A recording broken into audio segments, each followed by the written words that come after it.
जोषानीलो पाचन्दावायासानी अग्रे कारोत्वन्नम् पायोरेको शमासु दत्ता ओम चन्द्रमावनसूर्यो आयायाता श्रोतरादाईश्वरा घोरा पापकाशनी तयानस्तनु भाण्डन्तमयागिरशन्दा विजागदैः यामिषङ्गिर नमस्तेऽस्तु भगवन् विश्वेश्वराय महादेवाय त्र्यम्बकाय त्रिपुरान्तकाय त्रिकाग्निकालाय कालाग्निरुद्राय नीलकण्ठाय मृत्युञ्जयाय सर्वेश्वराय सदाशिवाय श्रीमन्महादेवाय नमः। हरि ओम नमो तनताय सहस्रमूर्तये सहस्रपादाक्षि शिरोरुबाहे सहस्रनाम्ने पुरुषाय शाश्वते सहस्रकोटि युगधारिणे नमः। नमः कमलनाभाय नमस्ते जलशायिने नमस्ते केशवानंद वासुदेवाय नमोस्तुते। राय वैश्रवणाय महाराजाय नमः। ओम तद्ब्रह्म ओम तद्वायुः ओम तदात्मा ओम तत्सत्यम् ओम तत्सर्वम् ओम तत्पुरुषं नमः। अंतश्चरति भूतेषु गुहायां विश्वमूर्तिषु त्वयि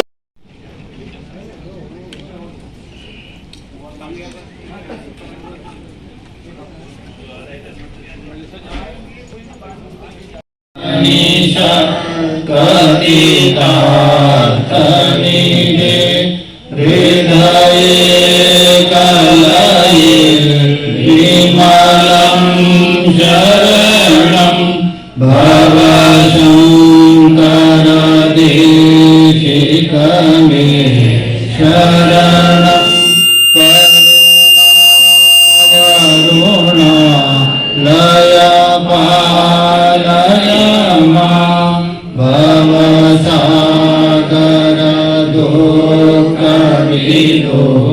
नरिदं रचया किल दर्शनतत्त्वमिदं भवशङ्कर देशिकमे शरणं भवता जनता सुखिता भविता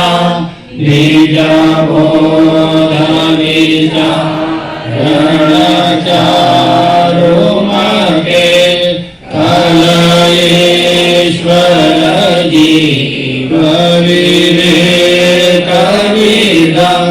भवशङ्कर देशिकमे शरणं भव एव भव नीतिमे निकला समाधाय कचिकोतुकिता मम वारय मोहमहाजलधिं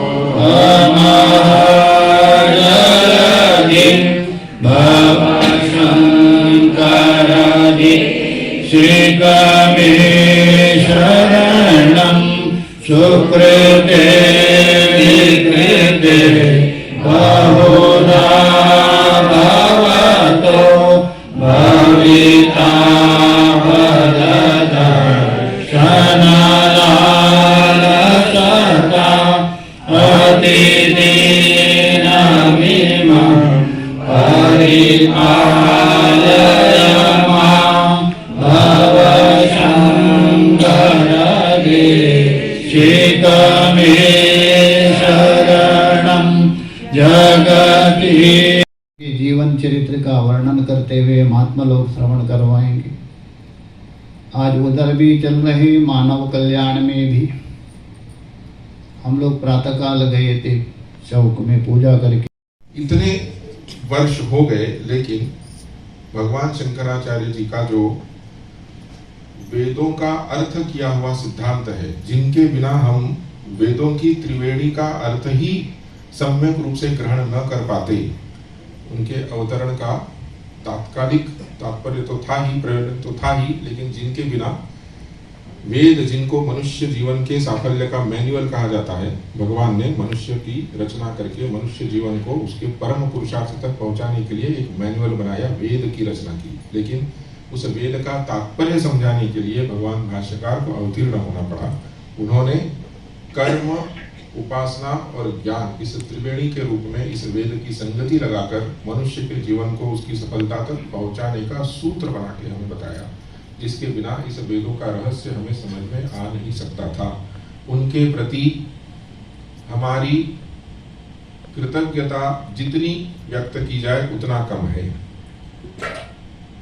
तो आज के दिन भगवान भाष्यकार, जिनके प्रति कृतज्ञता व्यक्त करने के लिए और उनका पुण्य स्मरण करके अपने वाणी, अपने जीवन को पुण्य करने के लिए, पूरित करने के लिए हम यहाँ उपस्थित है, मैं सर्वप्रथम आमंत्रित करूंगा देवास से। भगवान शंकराचार्य का प्रादुर्भाव नहीं होता तो शायद हमको ये भगवा कपड़ा रंग देखने को नहीं मिलता, इसमें कोई शक नहीं है। क्योंकि हमारे सनातन पर विधर्मियों ने तमाम प्रकार की चेष्टाएं करके दबाने का प्रयास किया। हमारी ब्रह्म विद्या का लोप हो रहा था, उसी ब्रह्म विद्या का प्रचार प्रसार लेकर के आचार्य पर भगवान शंकराचार्य जी आज हमारे देश में इस धर्म को संरक्षा के लिए, संस्कृति की रक्षा के लिए प्रादुर्भाव हुआ। उन्होंने कई मदद पंथों को खंडित किया और वेदांत का, आध्यात्म विद्या का, ब्रह्म विद्या का प्रचार प्रसार करके आज हमारे देश को संस्कृति और आज इस ब्रह्म विद्या का उपदेश करके जीवन की धारा को बदलने का प्रयास किया। ऐसे गुरुदेव भगवान के कोटि चरणों में कोटि कोटि प्रणाम करेंगे।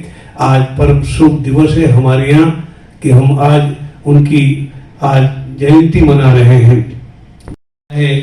तो उसमें उन्होंने बहुत ही मतलब पंथों का जो हमारे देश में वितंडावाद, आडंबर चल रहे थे, उनका उन्होंने खंडन करके हमारे ब्रह्म विद्या का प्रचार प्रसार करके आचार्य परवर ने यहाँ पर दिग्विजय का झंडा फहराकर सनातन धर्म की रक्षा की। ऐसे परम पूज्य गुरुदेव भगवान के पावन चरणों कोटि कोटि वंदना करेंगे। और समय के अनुसार मैं ज्यादा क्या कहूँ, विद्वान मंडली के सामने इतना ही कहा कि मैं अपनी वाणी को विराम दूंगा। बोलो सच्चिदानंद भगवान की जय। जिसकी कीर्ति होती है उसका मरण नहीं माना जाता है, वो जीवित रहता है। भगवान शंकराचार्य आज से, अभी पूज्य महाराज श्री बता रहे थे कितने साल हुए, कुछ अलग अलग कुछ मतांतर हैं, लेकिन हमारे यहाँ विशेष करके यही माना जाता है कि 1236 वर्ष पूर्व महाराज श्री का, पूज्य महाराज भगवान शंकराचार्य का प्रादुर्भाव हुआ केरला के किसी गांव में, कालड़ी ग्राम में। हमारे संक्षेप शारीरिक कार भगवान शंकराचार्य की स्तुति करते हैं कि वक्तारमासाद्ययमेव नित्या सरस्वती स्वार्थ समन्वितासीत् निरस्त दुस्तर्क कलंक पंका नमामि तं शंकरमर्चितांघ्रिं। श्रुति तो बहुमुखी है, जिसके जैसा लगता है, इसलिए सभी दर्शनकारों ने सनातन धर्म के उद्धार तो भगवान शंकराचार्य ने किया ही किया। क्योंकि आज चाहे सही हो, वैष्णव हो, जो कुछ भी हो, बौद्धों का परास्त करके सनातन का जो पुनरुद्धार भगवान शंकराचार्य ने किया। आज जितने भी संप्रदाय दिखाई देते हैं, चाहे शाखा प्रशाखाएं, भगवान शंकराचार्य के द्वारा ही जो 5 पंचदेव उपासना आरंभ की गई, उसके बाद सब विस्तार हो गया। लेकिन मानता है वेदांत का, वेद का पूरा तात्पर्य किसमें है? तो भगवान शंकराचार्य ने बताया है कि जिन भगवान शंकराचार्य को प्राप्त करके श्रुति भी अपने स्वार्थ में समन्वित हो गई, अर्थात यथार्थ उसका जो अर्थ था वो अर्थ समन्वित हो गया, नहीं तो उसका अर्थ अनर्थ हो रहा था। बस यही सबसे बड़ा कार्य भगवान शंकराचार्य ने किया, जिसके आज हम सभी लोग अनुयायी हैं। आप सभी लोग निरंतर उसी का स्वाध्याय करते हैं। की है भगवान भाष्यकार की कि श्रुति भी अपने तात्पर्य को प्राप्त हुई, श्रुति के मत को लेकर जो मतांतर हो रहे थे और एक निश्चित मत की अवधारणा नहीं हो पा रही थी, उस अवधारणा कराने में भाष्यकार का जो योगदान है वो अतुलनीय है। इसी क्रम को आगे बढ़ाते हुए श्रुति स्मृति पुराणानाम आलयम करुणालयम नमामि भगवत्पादम शंकरम लोक शंकरम। आज इस साधना सदन के इस पवित्र उपकारक सुख करो लोकोपकारक प्रिय ओंकारज्ञ महामुनिर गुणनिधि यो वै परिव्राजकः तम श्री शंकर देशिकम यतिवरम वंदे गुरुणाम गुरुम। तम श्री शंकर देशिकम यतिवरम वंदे गुरुणाम गुरुम। शंकराचार्य जी के का जो सिद्धांत है, उन्होंने जो पहले के जो आचार्य थे संक्षेप में बताएं तो उन्होंने एक कसौटी की तरह कार्य किया, और कसौटी को संस्कृत भाषा में शानह कहते हैं। यहाँ अग्रिम श्लोक में मैंने शानह शब्द का प्रयोग किया है। शाने भारतवर्ष सागर तटे देशश्च यः केरलः तत्पूर्णा सरितस्तटे सुरमणे जातस्त्वयं शंकरः आर्यम्बा जननी पिता शिवगुरुः साक्षाच्च रामेश्वरः तम श्री शंकर देशिकम यतिवरम वंदे गुरुणाम गुरुम। वो ज्ञान का अपना प्रकाश आचार्य जी ने इस तरह फैलाया कि चारों दिशाओं में चारों मठ स्थापित करके अपने अद्वैत सिद्धांत को प्रतिष्ठापित किया। इसीलिए अग्रिम श्लोक में वागी शब्द का प्रयोग किया गया। वागीशो ह्यभवत् वेद कुशलो यष्टाष्ट वर्षस्तथा वर्षे द्वादश संगते कुलनिधि शास्त्रेषु पारंगतः प्रस्थानत्रयबोधकः श्रुतिधरो वर्षे ही यह षोडशे तम श्री शंकर देशिकम यतिवरम वंदे गुरुणाम गुरुम। उसी बात को आचार्य प्रसिद्ध किया है इसकी। अष्टवर्षे चतुर्वेदी द्वादशे सर्वशास्त्रविद षोडशे कृतवान भाष्यम द्वात्रिंशे मुक्तिरभ्यगा। अग्रिम श्लोक में का पर भी उन्होंने बढ़ा दिया कि जो उनके पीठ स्थापित किए हैं, जो उन पर भी उन्होंने शक्ति पर भी बहुत काम किया, उनमें श्री अंतर का भी, उसमें उन्होंने सौंदर्य लहरी का तो है उनकी प्रसिद्धि।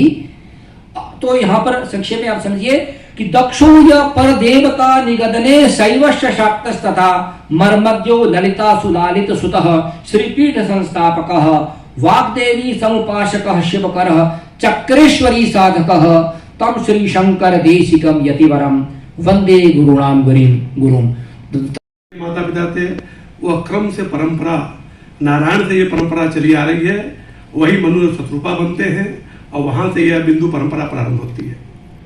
लेकिन यह परंपरा जो हम लेकर चले आ रहे हैं माता पिता से, तो हम लोग पशुवत आ रहे हैं। आहार निद्रा भय मैथुन समान एक पशु भी नारायण, यह चार वस्तुएं हम लोग नैसर्गिक लेकर चले आ रहे हैं। दूसरी परंपरा उसी नारायण से प्रारंभ होती है। नारायणम पद्म भवम वशिष्ठम, और सब गुरुओं की चर्चा करते हैं। अस्मद गुरु संतत मानतोषी।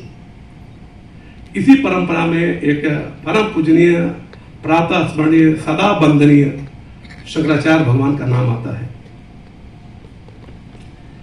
जिस नाद परंपरा को नारायण ने प्रारंभ किया था, वह नाद परंपरा इस पशुवत जीवन से हम लोगों को ब्रह्म तक पहुंचाने का कार्य करती है। आप जानते हैं, अभी गीता का पाठ चल रहा था, 7वें या 8वें अध्याय में आया है।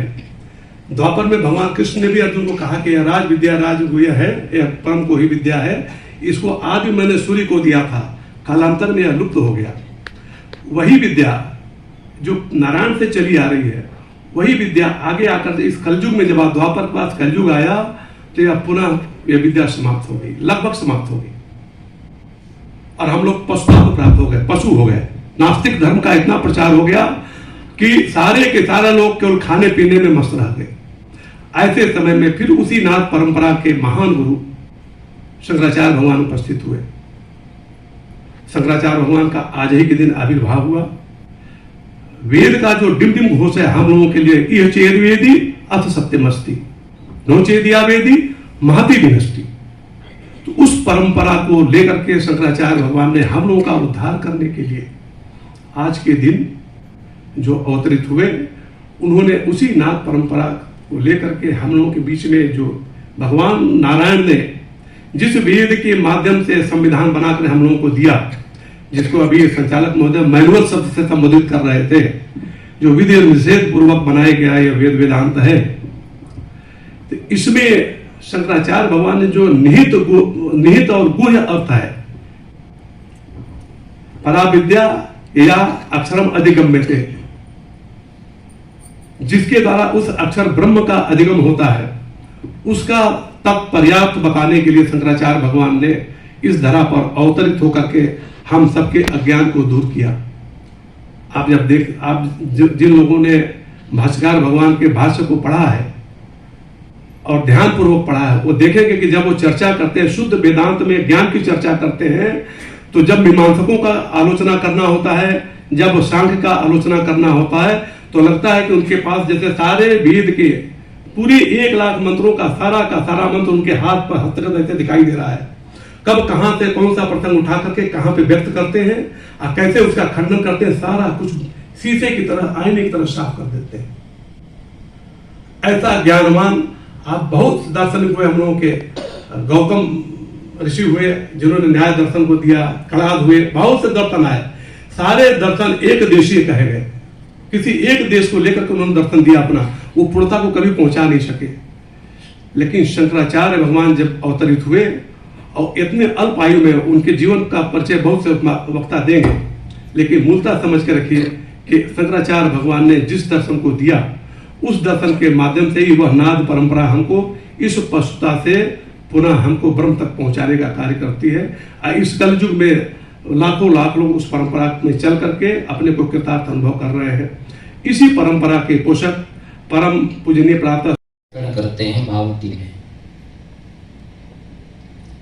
विशुद्ध विज्ञानम शंकरम करुणाकरम, भगवान शंकराचार्य मंगलाचरण करते हैं। शंकराचार्य का स्वरूप कैसे? विशुद्ध विज्ञानम, विशुद्धम विज्ञानम यस्य, जिसका स्वरूप विशुद्ध विज्ञान है, अर्थात ज्ञान स्वरूप है। जहाँ पर विज्ञानम आनंद ब्रह्म लक्षण कहा गया, वही लक्षण भगवान शंकराचार्य के लिए कर रहे हैं। और सबके ऊपर करुणा करने वाले लिए करुणा कर्म कहा। केवल इतना नहीं कहा, भगवान शंकराचार्य ने जो ब्रह्मसूत्र में भाष्य लिखा, और भाष्य के ऊपर जो मैं विचार कर रहा हूँ, मेरी वाणी जब भगवान शंकराचार्य के भाष्य में मिल गई तो मेरी वाणी शुद्ध हो गई। जैसे दृष्टांत देते हैं, जैसे नाला बहती है गंदगी, वो जैसे गंगा जी में जाकर के मिल जाने से वो गंगा रूप होकर के वो भी शुद्ध हो जाती है, ऐसी मेरी वाणी शुद्ध हो गई। तो विचार ये करना है समय को देखते ही संक्षिप्त से। तो वो तो स्वतंत्र थे वाचस्पति मिश्र जी, और किसी के भाष्य के ऊपर भी लिख सकते थे। 5 आस्तिक दर्शन के ऊपर विचार करने के बाद अंतिम में शंकर भाष्य के ऊपर विचार किया, जिसका नाम भागवती टीका है। इसलिए कहने का ये अभिप्राय है, वास्तविक कोई अद्वैत वेदांत है तो शंकर वेदांत ही अद्वैत वेदांत है। भले कह ले विशिष्टाद्वैत है, द्वैताद्वैत है, नाम तो अद्वैत अद्वैत वेदांत है, लेकिन इतना प्रसिद्ध नहीं हुआ जितना शंकर भाष्य होने के बाद हुआ। इसलिए भगवान शंकराचार्य हमेशा स्मरणीय है। यावत जीवम त्रयो वंद्या वेदांत गुरुश्वरा, गुरु कभी भी अविस्मरणीय नहीं होता है जैसे परमात्मा और तथा शास्त्र वेद है। तो सिद्धांत ये है, यत् परः शब्द स तदर्थः, शब्द का तात्पर्य जिसमें होता है वही अर्थ शब्द का अर्थ होता है। फिर कुछ लोग बोलते हैं कि शंकराचार्य के अनुयायी ये वेदांत को बहुत तोड़ मरोड़ करते हैं, इधर कुछ कहते हैं उधर कुछ कहते हैं। फिर कुछ लोगों का कहना है कि शास्त्र में जैसा लिखा है ऐसा ही मानना चाहिए, तोड़ मरोड़ नहीं करना चाहिए। इसलिए जो है मोहे वांसो जीव लोग, इसलिए जीव को अंश मानना चाहिए। द्वासोपन्ना सौया सखाया समाना वृक्षम परिसस्व जाते, इसलिए जीव ईश्वर भेद मानना चाहिए। तो कहते भगवान शंकराचार्य की ऐसी बात नहीं है। शास्त्र का तात्पर्य जिसमें होता वही शास्त्र का अर्थ होता है। हाँ? क्या कि चॉकलेट खाने के लिए गया था तो माँ ने क्या बोल दिया, विषम भंक्ष, जहर खा लो। तो बच्चा जाकर जहर खा लेते हैं क्या? तो विषम भंक्ष का अर्थ क्या अर्थ है? शत्रु गृह निषेध, शत्रु के घर में नहीं जाना, ये तात्पर्य होता है। ठीक इसी प्रकार से उपक्रम उपसंहार आदि तात्पर्य ग्राहक लिंग के द्वारा शास्त्र का तात्पर्य जिसमें होगा वही वास्तविक शास्त्र का अर्थ होगा। इसलिए भगवान भाष्यकार ने यही निर्णय किया कि उपनिषद का वास्तविक तात्पर्य क्या है? जीव ब्रह्म के लक्ष्यार्थ में एकत्व, वाच्यार्थ में एकत्व नहीं है। ऐसे ज्ञान से ही, ऐसा ज्ञान ही वाक्यार्थ का बोध बोलते हैं। विस्तार में नहीं जाएंगे। ऐसा ज्ञान से ही मूल अज्ञान की निवृत्ति होगी। दृढ़ अपरोक्ष ज्ञान से, परोक्ष ज्ञान से नहीं होती है निवृत्ति अज्ञान की। दृढ़ अपरोक्ष ज्ञान से ही मूल अज्ञान की निवृत्ति होगी। ऐसा ज्ञान कैसे प्राप्त होता है? श्रवण मनन निध्यासन। यहाँ पर भगवान भाष्यकार कहते हैं आत्मज्ञान का साधन जो श्रवणादि शब्दित विचार, ऐसा विचार यदि करना है तो गुरु के पास जाना पड़ेगा। इसलिए यहाँ पर नियम विधि बोलते हैं भगवान भाष्यकार छांदोग्य में है कि न अपूर्व विधि, द्रष्टव्य विजिज्ञा सिद्धव्य। यहाँ पर क्या है? अपूर्व विधि नहीं, जैसे अग्निहोत्रम ज्योति में। इसलिए गुरु के पास जाकर के श्रवण आदि करना चाहिए, भगवान भाष्यकार का अभिप्राय है।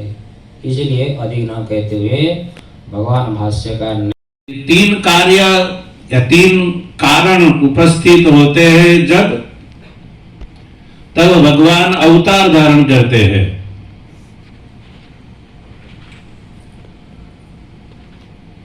परित्राणाय साधूनाम विनाशाय च। हमारे भारतवर्ष में अनेकानेक विभूति के रूप में भगवान ही साक्षात अवतार धारण करते हैं। भगवान के अवतारों में यदि प्रकार किया जाए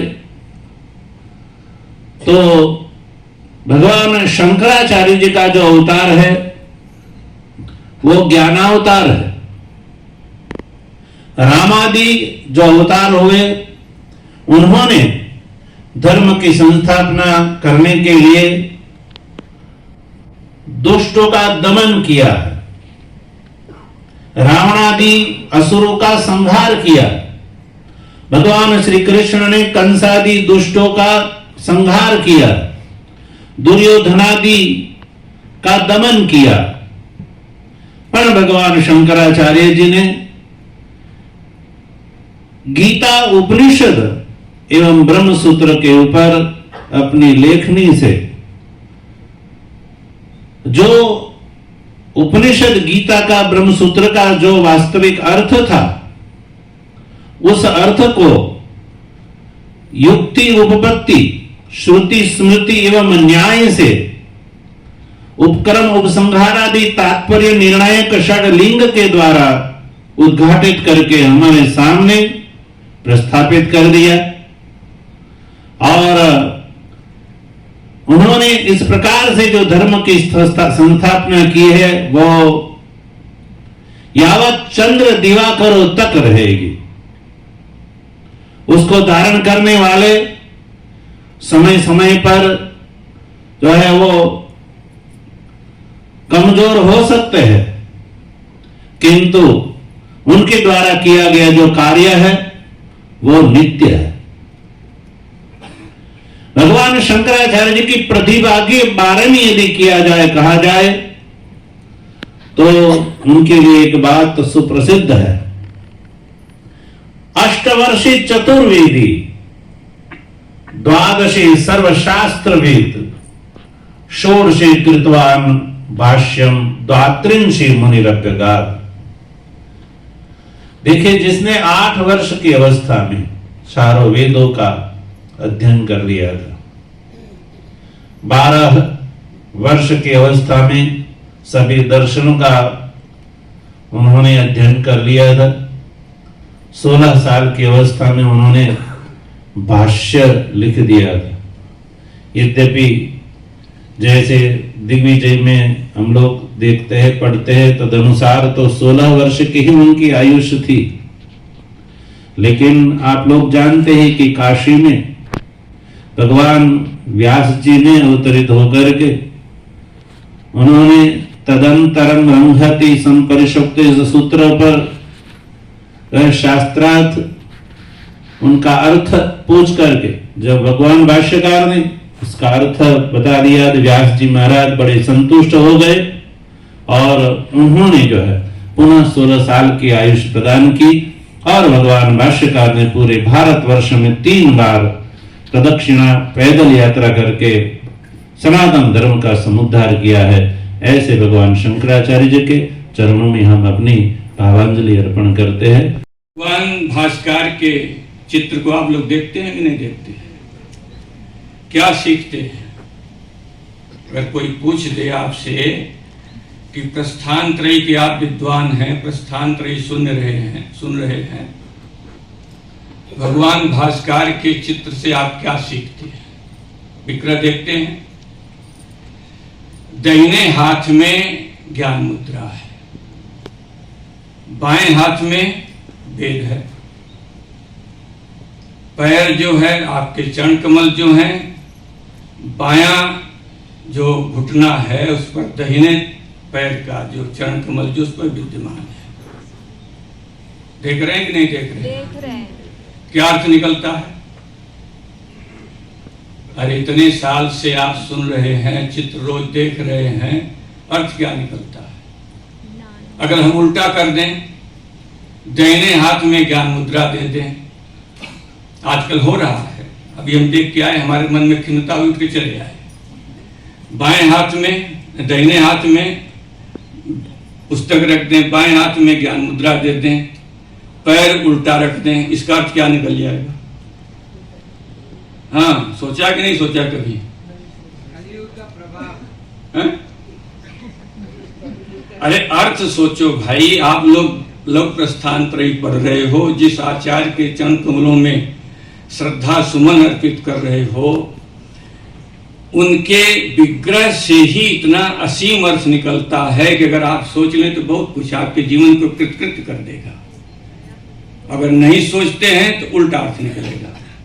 देखिए, दाहिने हाथ से पहले चरण कमल पर ध्यान दें। बाएं पैर पर जब दाहिना पैर रखा जाता है तो पूर्व पक्ष को दबा करके सिद्धांत पक्ष स्थापित होता है।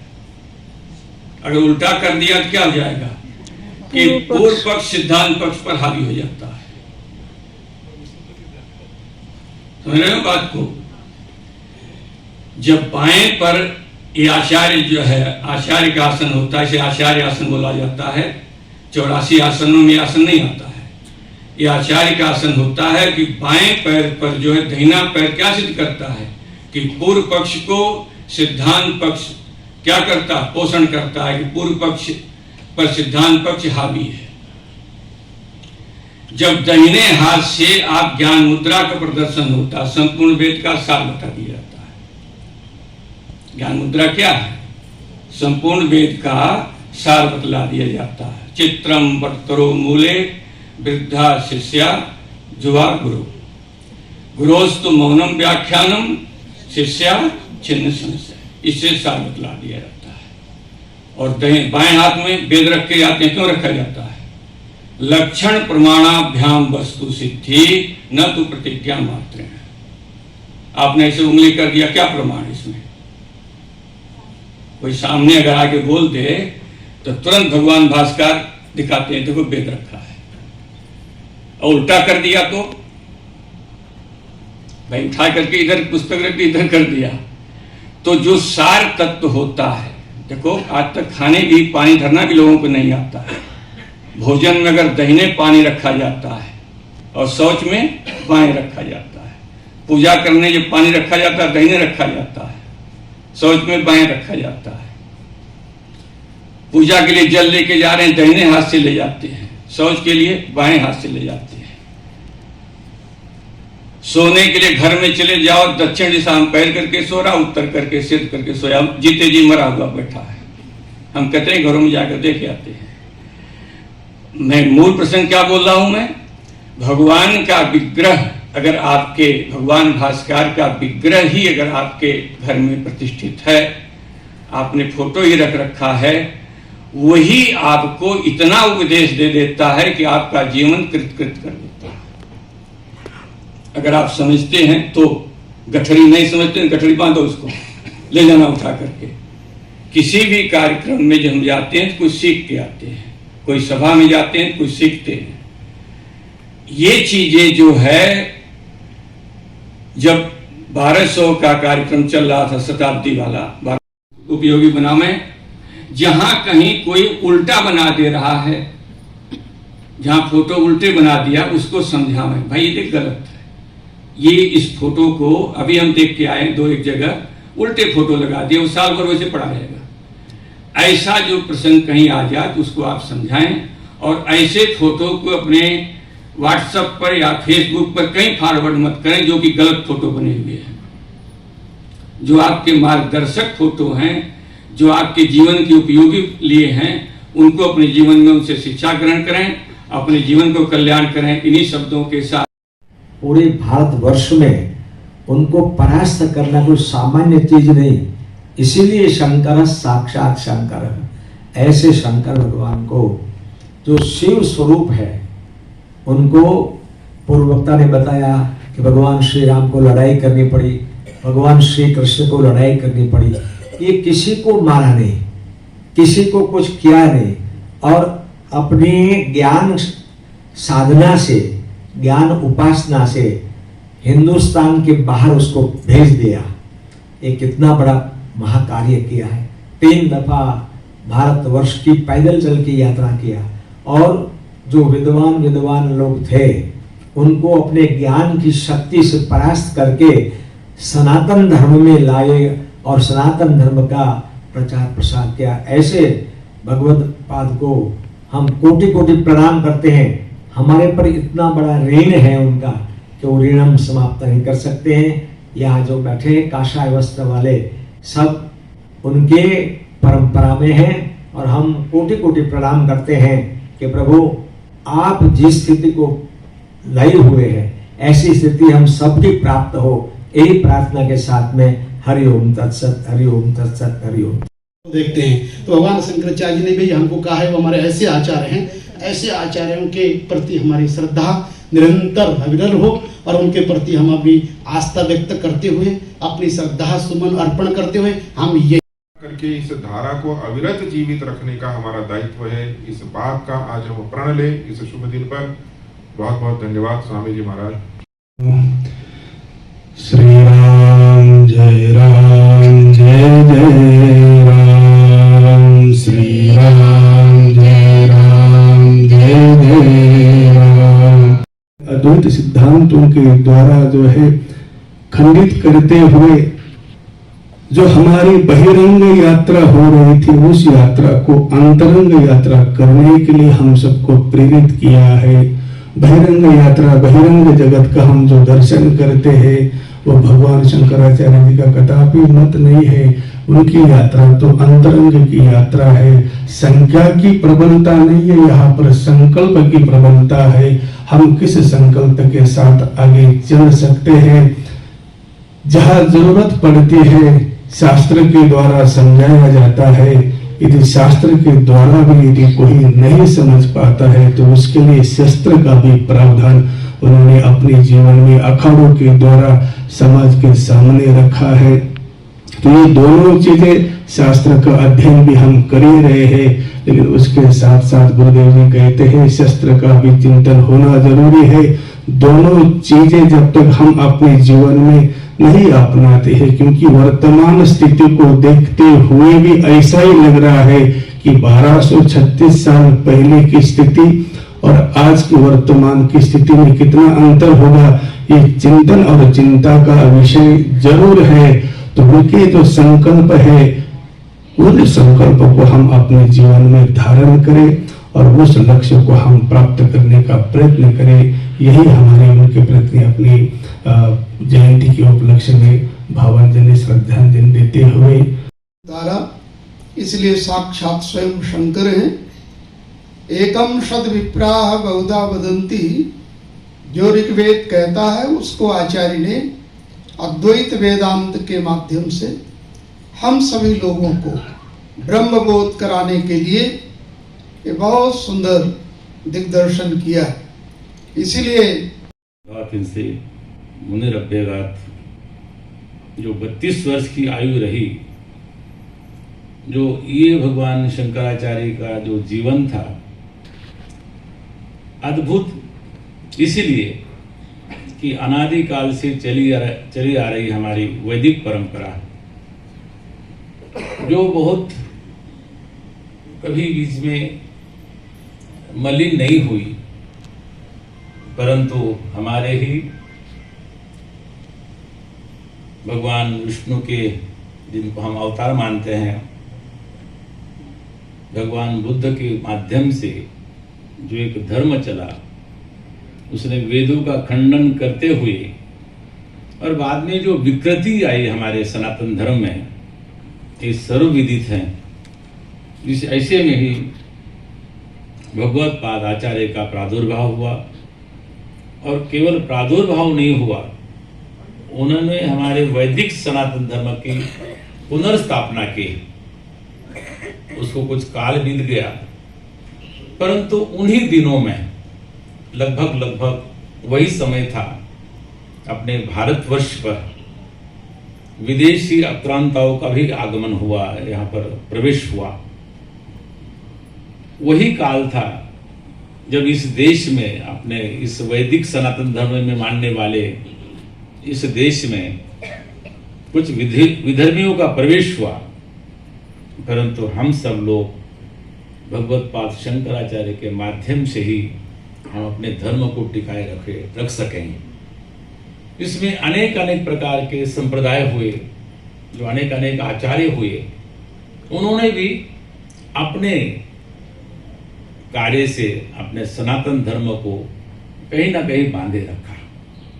उनका महत्व भी कम नहीं है, परंतु भगवत पाद शंकराचार्य का महत्व इसलिए बढ़ता है कि उन्होंने पुनर्स्थापना की और 1200 वर्ष तक हमारे इस सनातन धर्म की ध्वजा नित्य निरंतर उन्होंने थामे रखी, और उनके माध्यम से अस्मदाचार्य पर्यंतम वंदे गुरु परंपराम हम लोग।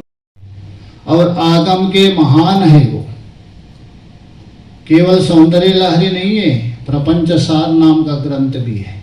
उसके ऊपर पद्मपाद आचार्य की टीका है। बहुत लोग आक्षेप करते हैं सौंदर्य लहरी भगवान भाष्यकार के नहीं है, आनंद गिरी टीका है, प्रमाणित है। ऐसे महापुरुष है। और भगवान शंकराचार्य का जो आकृति है, मूर्ति है, उसको लेकर विशुद्धानंद जी ने जो बता दिया था,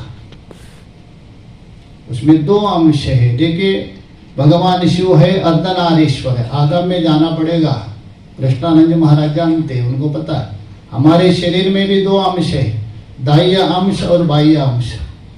आप भगवान को परिक्रमा करते हैं किस तरह से? आपका जो भाग है दक्षिण भाग रहता है, दक्षिण भाग है शिव का स्वरूप है, वाम भाग है शक्ति स्वरूप माना जाता है। दोनों मिलने से अर्धनारीश्वर होता है। इसलिए जो वेद किसमें है? वाम हस्त में। और ज्ञान मुद्रा कहिए, भद्र मुद्रा कहिए, दक्षिणामूर्ति में कहा दिया।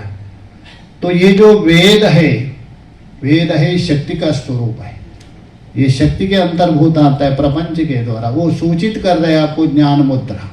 और उन्होंने कहा दिया था दाहिया पैर और बाह्य पैर। तो बाह्य पैर नीचे क्यों है? वह अविद्या का स्वरूप है, वाम भाग है। और दक्षिण पैर ऊपर है, वो ज्ञान से दब जाता है। बहुत विचार, हम विस्तार नहीं जाऊंगा उसमें। ऐसे शंकर का जो स्वरूप है। और दूसरे बात है, मोहनानंद जी महाराज जी ने कहा दिया था, भामतीकार का एक उल्लेख किया था, उनका नाम है टीकाकार बोल के। उन्होंने वहां बता दिया, न्याय के ऊपर लिखते हुए मैं कुछ परिष्कार करना चाहता हूं, ये बता रहे। और ब्रह्मसूत्र के ऊपर लिखने जाते हुए बोलते रत्योदक मीवा, मेरी वाणी है नाले के जल के समान है। जैसा नाले का जल गंगा जी में मिल करके वंद्य और प्रणम्य होता है, वैसे ही आचार्य के जो भाष्य में जाकर मिलकर मेरे वाणी भी पवित्र होगा। कितना विनम्र भाव आ है।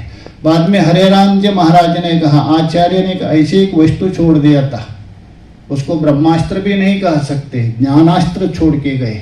ये जो ज्ञानास्त्र है वो अविद्या को नष्ट कर सकते हैं। इसलिए भगवान भाष्यकार के विषय में कितना कहे, उनके प्रति हम कितना रेडी हैं बता नहीं सकते। केवल उनके प्रति हम शब्द से गुणगान करने से सब नहीं उचित। उन्होंने जो भी दिया है उसमें कोई भी एक श्लोक भी हम लोग उसको ग्रहण करके जीवन में उतारने का प्रयास करना चाहिए, तभी वास्तव में उनके प्रति हमारी भावांजलि, चाहे तो प्रश्नोत्तर लीजिए, चरपट मंजरी लीजिए, कोई भी लीजिए, एक श्लोक को अच्छे प्रकार से रटना नहीं, जीवन में उतारने का प्रयास करना, ये उसकी भावांजलि। और मैं पुनः पुनः जो आए हुए महामंडलेश्वर विशेष रूप से